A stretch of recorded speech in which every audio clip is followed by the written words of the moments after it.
RMJ movie reviews back again with the beginning of my Halloween. Not the beginning. This is what movie is this? I don't remember. This is part of my Halloween movie marathon. Halloween movie reviews all the way up until Halloween 218 comes out this coming Friday. I'm about to marathon these joints, y'all. So we shall see. Got my buddy Michael here, and of course I will start off, not even start off, this is the continuing part with Halloween Resurrection. Okay, guys, I already did a review for Halloween Resurrection. I actually did it for my Black History Month movie reviews because Busta Rhymes is in it, and Tyra Banks and Sean Thomas or whatever his name is in it.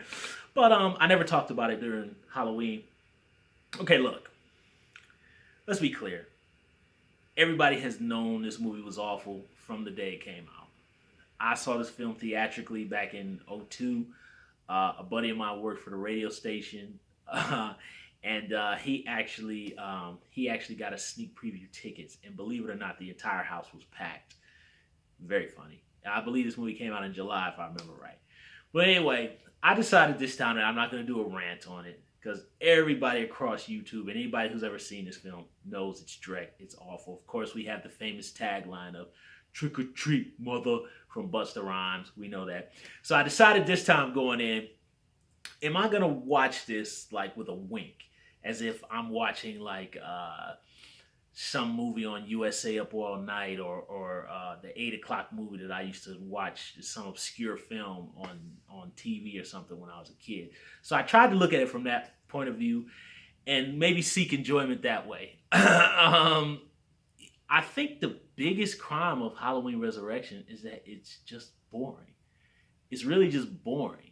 I'd probably say, and that's the one thing. If it could at least be good in its badness, like I know a lot of people who really detest Rob Zombie's first remake and his second follow-up. But what I will give credit about those films is that they are completely committed 100% all the way up to level 10 to what they are in Rob Zombie's vision. This film has no vision. And it's just boring and lifeless and dull. Everything about it is dull. The story is dull. By the time 2002 came, the whole hidden camera thing, that idea was played out by then. I mean, I know people are looking back now and going like, "Oh, that thing was in phase." No, it wasn't. It wasn't. This movie was about at least maybe 3 years or at least 2 years past the hidden camera body cam thing. It was already played out by the time this movie came out. And trying to apply that idea to a Micheal Myers movie is really that Halloween doesn't have anything to do with that kind of thing. So they were really just bankrupt with ideas. They're bankrupt with ideas now, but it just a stupid concept. All the actors, and I don't think anybody in this thing is a bad actor. I just think nobody has anything to work with. Jamie Lee Curtis having a cameo at the beginning. I mean, we can't even really pay any attention to that because, now with Jamie Lee Curtis admitting now that they had already told her, "Hey, we're going to make another one, but this is part of your contract. You're tied in." So, there's no commitment there. But so Laurie Strode being killed off in the beginning of this doesn't really mean anything. I mean, this film just means nothing from the top to the bottom. It means nothing. It's just dull. It's just dull and boring. The performances are dull and boring. Minus, I will give Busta Rhymes. As much as everybody makes fun of Busta Rhymes about his karate scenes, and look, that stuff's all terrible. It's completely awful. I will give Busta Rhymes this. He at least has a certain level of energy.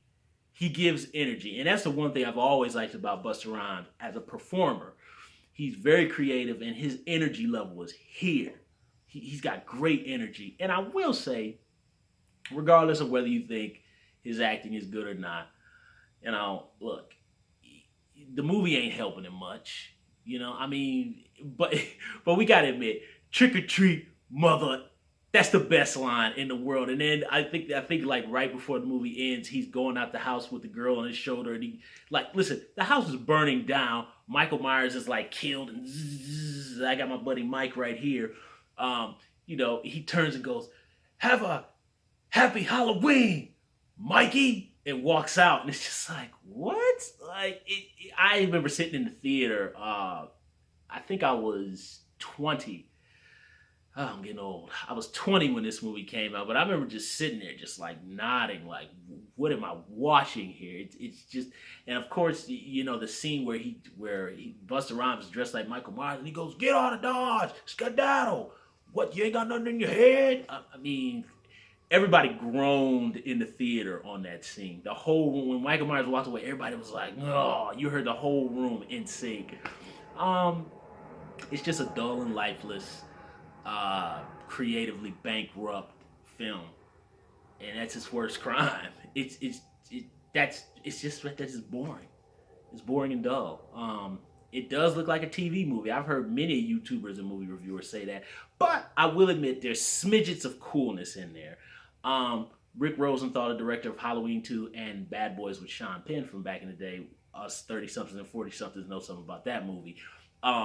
He does do some callbacks to some of Dean Cundy's cinematography from 1 and 2, namely the point of view arm shot, which they're doing in the new one again. I'm glad they're doing the POV tracking shot. So there's a smidges of that in the beginning of the film and sprinkled throughout.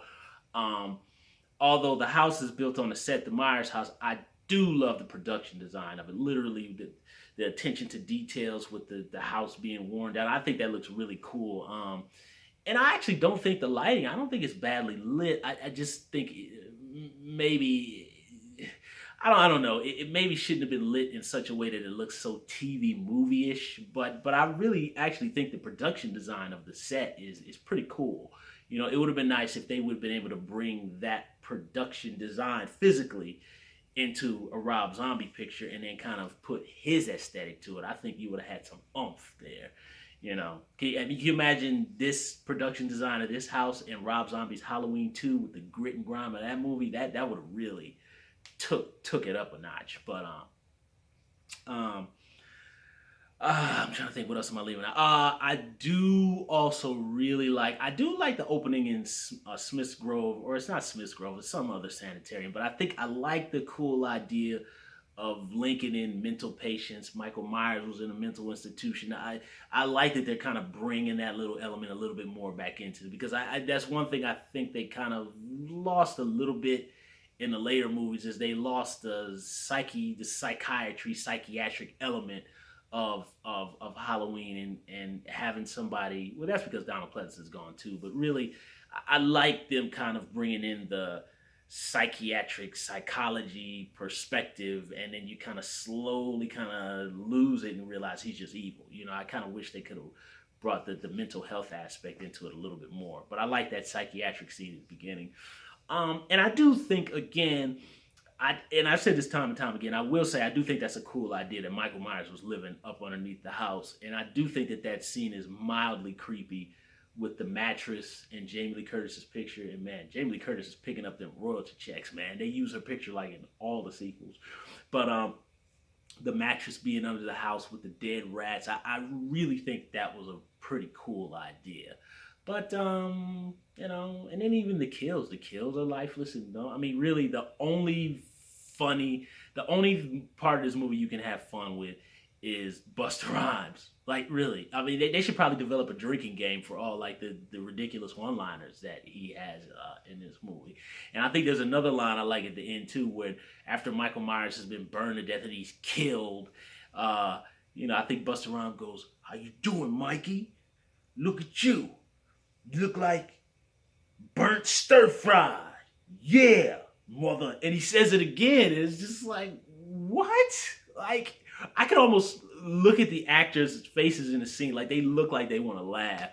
And it's just, I can really honestly think that's the only part of the movie I can have fun with, because even all the other performances are horrible. And again, it's not their fault. It's just that they have nothing to work with, but they're not even really fun in a bad way. Like, you could watch a movie like Toxic Avenger, or you can even watch a movie like Hudson Hawk, where things are so awful, but they're fun in their awfulness. This is just not even that. It's just dull and boring. So I think really that's the biggest crime. So I'll probably say there's one reason and one reason only to watch this movie, and that is to watch Busta Rhymes be completely committed to this strange, goofball, karate kicking, odd performance. That's the only reason to watch it. But Busta Rhymes sells this movie. Period. You know. um I don't really have anything else to say about Halloween Resurrection. I don't even come at this movie with venom anymore, like I did when I very first saw it. I just think now that it's a very odd, uncreative, very misguided step in the Halloween series. Big miscalculation, you know. But apparently, this movie still did all right box office wise. If I remember right, I think it opened up like it number 3 or something at the box office. I could be wrong, but it did open up like in the top 5. I don't think it opened up in number 5 or 4. It might have been number 3, or maybe it opened up in number 4, but it wasn't number 5 if I remember right. It wasn't out very long though. But yeah, Halloween Resurrection. It's ridiculous and it's not even bad in a fun way. So to each their own. You watch it for Busta Rhymes and the karate kicking. That's about it. Boring kills, boring characters, boring everything. Just Busta Rhymes and karate kicking and great production design. That's about it. All right, that's my review of Halloween Resurrection. I will be coming up. I'm going backwards, guys, so I'm coming up with my next movie review of Halloween H2O. Thumbs up the video, subscribe to the channel, share the video, hit the little bell, leave comments down below about Halloween Resurrection, RMJ Movie Reviews. I will be literally back within the next couple hours.